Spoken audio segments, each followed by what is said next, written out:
আপনি হয়তো শুনেছেন ইসলাম পিছিয়ে পড়া একটি ধর্ম, আধুনিক যুগের সাথে তেমন খাপ খায় না। আপনি হয়তো দেখেছেন টিভিতে, সোশ্যাল মিডিয়ায়, এমনকি আপনার আশেপাশের মানুষও বলে মুসলমানরা উন্নতি করতে পারে না কারণ তারা ধর্মান্ধ। কিন্তু আপনি কি জানেন, একটা সময় ছিল যখন পুরো পৃথিবী জ্ঞান বিজ্ঞানের জন্য মুসলমানদের দিকে তাকিয়ে থাকত। যখন ইউরোপ অন্ধকারে ডুবেছিল তখন মুসলিম বিজ্ঞানীরা তারকা গুনছিলেন, হাসপাতাল বানাচ্ছিলেন, বিশ্ববিদ্যালয় তৈরি করছিলেন। তাহলে কোথায় গেল সেই মুসলিমরা? কি হলো সেই সভ্যতার? আর সবচেয়ে বড় প্রশ্ন, ইসলাম কি সত্যি আধুনিকতার বিরোধী, নাকি আমরা কোথাও ভুল বুঝতেছি? আজকে আমরা সেই বিষয়টাই বোঝার চেষ্টা করব। তো চলুন শুরু করা যাক।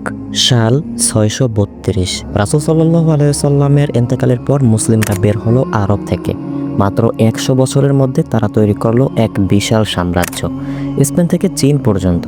কিন্তু এটা শুধু রাজনৈতিক বিজয় ছিল না, এটি ছিল জ্ঞানের বিপ্লব। বাগদাদে তৈরি হলো বাইতুল হিকমা, জ্ঞানের ঘর। এখানে পৃথিবীর সব ভাষার বই অনুবাদ করা হতো আরবিতে। গ্রিক, পারসিক, ভারতীয় সব জ্ঞান একসাথে জমা হলো এক জায়গায়। কল্পনা করুন তো, একটা বিশাল লাইব্রেরি যেখানে বসে আছেন বিজ্ঞানী, গাণিতিক, দার্শনিক, চিকিৎসক, সবাই মিলে গবেষণা করছেন। খ্রিস্টান, ইহুদি, মুসলিম সবাই একসাথে কাজ করছেন, কারণ খলিফারা বলতেন জ্ঞানের কোনো ধর্ম নেই, সব জ্ঞান সবাই চর্চা করতে পারবে। আল খোয়ারিজমি, এই নাম শুনেছেন? উনি আবিষ্কার করলেন আলজেব্রা। যে ম্যাথের কারণে আপনি স্কুলে অনেক কষ্ট করতেন, সেটা একজন মুসলিম বিজ্ঞানীর আবিষ্কার। এমনকি অ্যালগোরিদম শব্দটা এসেছে তার নাম থেকে। ইবনে সিনা, চিকিৎসা বিজ্ঞানের এনসাইক্লোপিডিয়া। এই বই 600 বছর ধরে ইউরোপের মেডিকেল স্কুলে পড়ানো হয়েছে। 600 বছর, চিন্তা করতে পারেন? আল রাজি, উনি প্রথম আলাদা করলেন গুটি বসন্ত আর হামের পার্থক্য, তৈরি করলেন হাসপাতালের আধুনিক কাঠামো। ইবনে আল হাইথাম, উনি আবিষ্কার করলেন আলোর বিজ্ঞান, প্রথম ব্যাখ্যা করলেন চোখ কিভাবে দেখে। আধুনিক ক্যামেরার মূলনীতি তার গবেষণা থেকেই এসেছে। আর জানেন সবচেয়ে মজার ব্যাপার কি? এইসব বিজ্ঞানীরা নিজেদের মুসলিম হিসাবে পরিচয় দিতেন গর্ব করে। তারা বলতেন আমরা আল্লাহর সৃষ্টিকে বুঝতে চাই, তাই বিজ্ঞান করি। তাহলে প্রশ্ন হলো, যে ধর্ম মানুষকে জ্ঞান অর্জনে উৎসাহিত করে, সেই ধর্ম কিভাবে আধুনিকতার বিরোধী হয়? কিন্তু 1200 সালের দিকে কিছু একটা পাল্টে যেতে শুরু করলো। বাগদাদে আলেমদের মধ্যে তর্ক শুরু হলো, দর্শন পড়া কি জায়েজ আছে, বিজ্ঞান চর্চা করা কি জায়েজ আছে? কিছু আলেম বলতে শুরু করলেন গণিত শয়তানের কাজ, দর্শন কুফরি। এই মতভেদ ছোট ছোট দলে ভাগ করে ফেললো মুসলিম সমাজকে। একদল বলে শুধু কোরআন হাদিসই যথেষ্ট, বাকি সব বাতিল। আর একদল বলে না, যুক্তি আর বিজ্ঞানও দরকার আছে মানব জীবনের সভ্যতা বাড়ানোর জন্য। আর এই ঝগড়ার মধ্যে কি হলো জানেন? বাইতুল হিকমা বন্ধ হয়ে গেল, গবেষণা থেমে গেল, বিজ্ঞানীদের পৃষ্ঠপোষকতা কমে গেল। 1258 সালে মঙ্গলরা আক্রমণ করলো বাগদাদ, পুরো শহর পুড়িয়ে দিল, লাখ লাখ বই ফেলে দিল দজলা নদীতে। বলা হয় সেদিন দজলা নদীর পানি কালো হয়ে গিয়েছিল কালির কারণে। কিন্তু আসল ট্র্যাজেডি হলো, মঙ্গল আক্রমণের পরেও মুসলিমরা আবার উঠে দাঁড়াতে পারত। ইতিহাসে অনেক সভ্যতাই ধ্বংসের পর ফিরে এসেছে, কিন্তু এবার মুসলিমরা ফিরল না, কারণ ভিতর থেকে পচন শুরু হয়ে গিয়েছিল। জ্ঞান অর্জনকে দেখা হতে লাগলো সন্দেহের চোখে। এত বিজ্ঞান পরে কি হবে? ইমান নষ্ট হয়ে যাবে। বিশ্ববিদ্যালয়গুলো হয়ে গেল শুধুমাত্র ধর্মীয় শিক্ষার জায়গা। বিজ্ঞান, গণিত, দর্শন সব বাদ। আর এর ফলাফল, পরের 500 বছরে মুসলিম বিশ্ব কোনো বড় বৈজ্ঞানিক আবিষ্কার দিতে পারলো না। শূন্য, একেবারেই শূন্য। এদিকে 1200 থেকে 1300 সালের দিকে ইউরোপের ছাত্ররা আসতো স্পেনে, সিসিলিতে মুসলিম বইগুলো ল্যাটিন ভাষায় অনুবাদ করতে। আল খোয়ারিজমির আলজেব্রা, ইবনে সিনার মেডিসিন, ইবনে রুশদের দর্শন সব ইউরোপে যেতে থাকলো। আর ইউরোপ শুরু হলো নবজাগরণ। 1400 থেকে 1600 সাল। ইউরোপীয়রা বলল আমরা অন্ধকার যুগ থেকে বের হব, বিজ্ঞান করব, শিল্প করব, জ্ঞান অর্জন করব। আর তারা এই জ্ঞান পেল কোথায়? মুসলিম বিজ্ঞানীদের বই থেকে।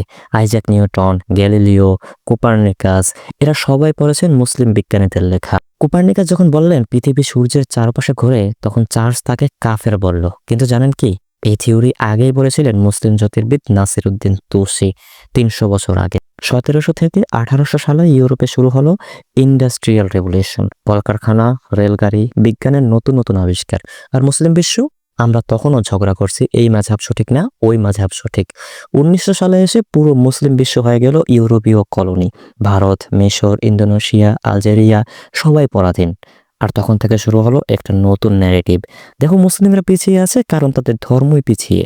কিন্তু এটা কি সত্যি, নাকি আমরা আসল কারণটা এড়িয়ে যাচ্ছি? দেখুন, আসল ব্যাপারটা হলো, ইসলাম কখনো বিজ্ঞানের বিরুদ্ধে ছিল না, বরং মুসলিমরা বিজ্ঞানের বিরোধী হয়ে গেল। কোরআনে বহুবার বলা হয়েছে চিন্তা করে দেখো, পর্যবেক্ষণ করো, জ্ঞান অর্জন করো। কোরআনে বলা হয়েছে, তোমরা কি আকাশের দিকে তাকাও না, কিভাবে সেটা উপরে আছে? তোমরা কি দেখো না উট কিভাবে সৃষ্টি হয়েছে? এগুলো কিসের আহ্বান? বৈজ্ঞানিক পর্যবেক্ষণের আহ্বান। রাসূল সাল্লাল্লাহু আলাইহি ওয়াসাল্লাম বলেছেন, যে ব্যক্তি জ্ঞান অর্জনের জন্য পথ চলে, আল্লাহ তার জন্য জান্নাতের পথ সহজ করে দেন। তাহলে সমস্যা কোথায়? সমস্যা হলো আমরা ইসলাম আর সংস্কৃতিতে গুলিয়ে ফেলেছি। কিছু মানুষ বলে মেয়েদের শিক্ষা ইসলামে নিষেধ, কিন্তু রাসূল সাল্লাল্লাহু আলাইহি ওয়াসাল্লামের যুগে আয়েশা রাদিয়াল্লাহু তাআলা আনহা ছিলেন একজন বড় শিক্ষক, একজন স্কলার। হাদিসের বড় অংশ তার কাছ থেকে এসেছে। কিছু মানুষ বলে টেকনোলজি হারাম, কিন্তু কোরআনে সূরা হাদীদ লোহা এর পুরো একটা চূড়া আছে, যেখানে বলা হয়েছে লোহার মধ্যে শক্তি আর উপকরণ আছে। এটা কি টেকনোলজি ব্যবহারে উৎসাহ নয়? আসল সমস্যা হলো আমরা প্রশ্ন করা বন্ধ করে দিয়েছি। মুসলিম স্বর্ণযুগে আলেমরা প্রশ্ন করতেন, বিতর্ক করতেন, গবেষণা করতেন, কিন্তু এখন আমরা নিজেরা নিজেদের ভিতরে নিজেদের মতবাদ নিয়েই তর্ক বিতর্ক করে ব্যস্ত থাকি। বিজ্ঞান কাজ করে প্রশ্নের উপর, আর আমরা বন্ধ করে দিয়েছি প্রশ্নের দরজা। এবার একটু বর্তমানে আসি। আজকে মুসলিম বিশ্বে প্রায় 1.8 বিলিয়ন মানুষ, পৃথিবীর প্রায় 1/4। কিন্তু নোবেল প্রাইজ পেয়েছেন মাত্র 12 জন মুসলিম বিজ্ঞানী, যেখানে শুধুমাত্র ইহুদিরা পেয়েছেন 200 জনেরও বেশি, যাদের জনসংখ্যা মাত্র 15 মিলিয়ন। মুসলিম দেশগুলোর গবেষণার খরচ জিডিপি এর 0.5%-এর কম, যেখানে ইসরায়েল খরচ করে 4.5%। 57টা মুসলিম দেশ মিলে বছরে প্রকাশ করে প্রায় 50,000 রিসার্চ পেপার, আর শুধু দক্ষিণ কোরিয়া একা প্রকাশ করে 60,000-এরও বেশি।